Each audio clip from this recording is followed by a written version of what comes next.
আসসালামু আলাইকুম ওয়া রাহমাতুল্লাহি ওয়া বারাকাতুহু। সম্মানিত দর্শকবৃন্দ, রমজান মাস উপলক্ষে কিছু গুরুত্বপূর্ণ আলোচনা করার জন্য আপনাদের সামনে উপস্থিত হলাম আরেকটি নতুন ভিডিও নিয়ে। তো আজকে আমাদের আলোচনার মূল বিষয়বস্তুটি হলো যে এই পবিত্র রমজান মাসে আমরা কোন কোন কাজগুলি করব এবং কোন কোন কাজ থেকে বিরত থাকব। তো আসুন এবার আমরা আমাদের মূল উদ্দেশ্যের দিকে ধাবিত হই। রমজান হচ্ছে সংযমের মাস। মহান আল্লাহ তাআলা এই মাসে অশেষ ক্ষমা ও পুরস্কার প্রাপ্তির মহিমান্বিত মুহূর্তগুলো রেখেছেন। মুসলিম জাতির জন্য আল্লাহ তাআলার পক্ষ হতে এই মাসে রয়েছে অত্যন্ত কল্যাণ ও বরকত। আমি আপনি ভাগ্যবান যে জীবনে আরো একটি রমজান পেয়েছি। তাই রমজানকে স্মরণীয় করে রাখতে কোরআন ও হাদিসের আলোকে এ মাসের করণীয় ও বর্জনীয় বিষয়গুলো সম্পর্কে জেনে নিন। রমজান মাসে যা করব। নাম্বার 1, সাওম অর্থাৎ রোজা পালন। ইসলামের 5টি ভিত্তির মধ্যে অন্যতম একটি ভিত্তি হলো সাওম। প্রতি বছর রমজান মাসে একজন সুস্থ সক্ষম মানুষের জন্য সাওম পালন করা ফরজ। আল্লাহ তাআলা বলেন, ইয়া আইয়ুহাল্লাযীনা আমানু কুতিবা আলাইকুমুস সিয়াম কামা কুতিবা আলাল্লাযীনা মিন ক্বাবলিকুম লাআল্লাকুম তাত্তাকুন।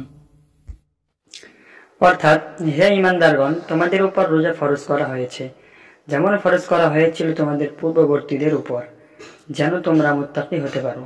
সূরা বাকারা আয়াত নম্বর 183। হযরত আবু হুরায়রা রাদিয়াল্লাহু তাআলা আনহু বলেন, রাসূলুল্লাহ সাল্লাল্লাহু আলাইহি সাল্লাম বলেছেন, যখন তোমরা রমজানের চাঁদ দেখবে তখন রোজা রাখবে, যখন শাওয়ালের চাঁদ দেখবে তখন রোজা বন্ধ করবে। আকাশ মেঘাচ্ছন্ন থাকলে 30 দিন রোজা রাখবে। নাম্বার 2, তারাবির নামাজ আদায়। রমজান মাস অত্যন্ত মর্যাদাপূর্ণ ও বরকতপূর্ণ একটি মাস। এজন্য এ মাসে দিন রাত উভয়ই ইবাদতে মগ্ন থাকতে হবে। শরীয়ত মতে দিনে সাওম পালন করা ফরজ আর রাতে তারাবির সালাত আদায় করা সুন্নতে মুআক্কাদা। হযরত আবু হুরায়রা রাদিয়াল্লাহু তাআলা আনহু থেকে বর্ণিত, রাসূলুল্লাহ সাল্লাল্লাহু আলাইহি ওয়াসাল্লাম বলেছেন, যে ব্যক্তি পূর্ণ ঈমান ও বিশ্বাসের সঙ্গে সওয়াবের আশায় রমজানের রাতে তারাবি আদায় করে তার পূর্ববর্তী গুনাহসমূহ ক্ষমা করে দেওয়া হয়। বুখারী শরীফের 2009 নম্বর হাদিস। নাম্বার 3, সেহরি খাওয়া। সুবহে সাদিকের কাছাকাছি সময়ে রোজা পালনের প্রস্তুতি হিসাবে সেহরি খাওয়া মুস্তাহাব। সেহরিতে রয়েছে অনেক বরকত। রাসূলুল্লাহ সাল্লাল্লাহু আলাইহি ওয়াসাল্লাম বলেছেন, তোমরা সেহরি খাও, কেননা সেহরিতে বরকত রয়েছে। নাম্বার 4, ইফতার করা। সারাদিন মহান আল্লাহ তাআলার সন্তুষ্টি অর্জনের লক্ষ্যে সাওম পালনের পর সূর্য ডোবার সঙ্গে সঙ্গে ইফতার করা সুন্নত। ইফতার খেজুর দ্বারা করা মুস্তাহাব। খেজুর না পেলে পানি দ্বারা ইফতার করবে। হযরত আনাস ইবনে মালিক রাদিয়াল্লাহু তাআলা আনহু বলেন, রাসূলুল্লাহ সাল্লাল্লাহু আলাইহি সাল্লাম মাগরিবের নামাজ পড়ার আগে তাজা খেজুর দিয়ে ইফতার করতেন। তাজা খেজুর না পেলে শুকনো খেজুর দ্বারা ইফতার করতেন, আর তাও না পেলে এক ঢোক পানি দ্বারা ইফতার করতেন। নাম্বার 5, কোরআন পড়া ও বোঝা। রমজান মাসে আল্লাহ তাআলা মহাগ্রন্থ আল কুরআন মানব জাতির হেদায়েতের জন্য নাজিল করেছেন। এই কিতাবে রয়েছে হেদায়েতের বাণী। হযরত আব্দুল্লাহ ইবনে আমর রাদিয়াল্লাহু তাআলা আনহু থেকে বর্ণিত, রাসূলুল্লাহ সাল্লাল্লাহু আলাইহি ওয়াসাল্লাম বলেছেন, রোজা এবং কোরআন কিয়ামতের দিন বান্দার জন্য সুপারিশ করবে। রোজা বলবে, হে রব, আমি তাকে খাদ্য এবং যৌন সঙ্গম থেকে বিরত রেখেছি, অতএব তার ব্যাপারে আমার সুপারিশ গ্রহণ করুন। কোরআন বলবে, আমি তাকে রাতের ঘুম থেকে বিরত রেখেছি, অর্থাৎ না ঘুমিয়ে সে তেলাওয়াত করেছে, অতএব তার ব্যাপারে আমার সুপারিশ গ্রহণ করুন। রাসূলুল্লাহ সাল্লাল্লাহু আলাইহি ওয়াসাল্লাম বলেন, তাদের উভয়ের সুপারিশ গ্রহণ করা হবে। মুসনাদে আহমদ 6626 নম্বর হাদিস। নাম্বার 6, তওবা ইস্তেগফার করা। আল্লাহ তাআলা রমজান মাসে অসংখ্য জাহান্নামীকে মুক্তি দান করেন। রাসূলুল্লাহ সাল্লাল্লাহু আলাইহি ওয়াসাল্লাম বলেছেন, আল্লাহ এ মাসের প্রতি রাতে অসংখ্য জাহান্নামীকে মুক্তি দান করেন। মুসনাদে আহমদ 18794 নম্বর হাদিস। নম্বর 7, ইতিকাফ করা। রমজানের শেষ দশকে আল্লাহ তাআলা বান্দার জন্য 1000 বছরের চেয়েও শ্রেষ্ঠ রাত্রি লাইলাতুল কদর রেখেছেন।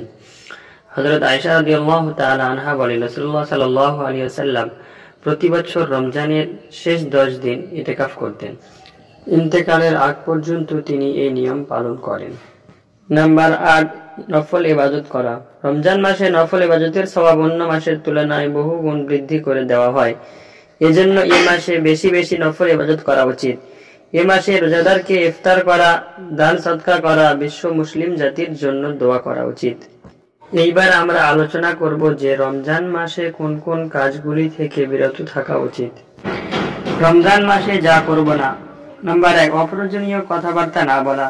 রাসূলুল্লাহ সাল্লাল্লাহু আলাইহি সাল্লাম বলেছেন, কত রোজা পালনকারী এমন আছে রোজা অবস্থায় অশ্লীল কথা ও কর্ম থেকে বিরত না থাকার ফলে ক্ষুধা ও পিপাসা ছাড়া রোজা থেকে সে আর কিছু লাভ করতে পারে না। অনুরূপ অনেক রাত্রি জাগরণকারী এমন আছে যে তার রাত্রি জাগরণ থেকে জেগে থাকার কষ্ট ছাড়া আর কিছু পায় না। সুনানি ইবনে মাজাহ হাদিস নাম্বার 1690। নাম্বার 2, মিথ্যা কথা না বলা। মিথ্যাকে সব পাপের জননী বলা হয়। একটি মিথ্যা থেকে শত শত পাপের সূত্রপাত হয়। তাই আল্লাহ ও রাসূলুল্লাহ সাল্লাল্লাহু আলাইহি সাল্লাম মিথ্যা কথা থেকে বিরত থাকার আদেশ দিয়েছেন।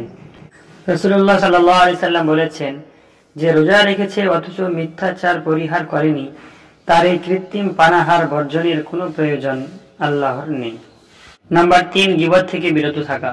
গীবত আমল ধ্বংসের নীরব ঘাতক। গীবতের কারণে কখন যে আপনার আমল ধ্বংস হয়ে যাবে তা বুঝতেই পারবেন না। গীবত জেনার চেয়েও জঘন্যতম গুনাহ, তাই গীবত পরিহার করা উচিত। মহান আল্লাহ তাআলা আমাদের সকলকে মাহে রমজানের অশেষ রহমত বরকত হাসিল করার তৌফিক দান করুন। আমিন।